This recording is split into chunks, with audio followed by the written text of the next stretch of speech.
4 number অ্যাক্টিভিটিতে আমাদের verb চিহ্নিত করে সেই ভার্বটা দিয়ে আমাদের প্রেজেন্ট কন্টিনিউয়াস টেন্সে মেক সেন্টেন্স করতে হবে।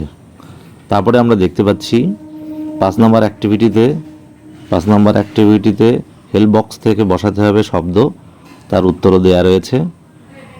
এবার আমরা 6 নাম্বার অ্যাক্টিভিটিতে যাচ্ছি। 6 নাম্বার অ্যাক্টিভিটিতে হেল্প বক্স থেকে নিতে হবে সিনোনিমস নিতে হবে। সিনোনিমসগুলো এইভাবে ABCDE অবধি করা রয়েছে।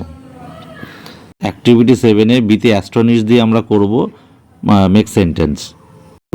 ছবি অনুযায়ী আমাদের মেক সেন্টেন্স করতে হয়েছে। প্রথমে BC হয়ে গেল, এবার সিডিতে যে সমস্ত ছবি এবং দেখতে পাচ্ছি শব্দ দিয়ে তা দিয়ে মেক সেন্টেন্স হয়ে গেল, CD হয়ে গেল। তারপরে আমরা দেখতে পাচ্ছি EFGতে যে ছবিগুলো দেখতে পাচ্ছি সেই ছবিগুলো এবং ভার্বগুলো নিয়ে আমরা মেক সেন্টেন্স বানালাম।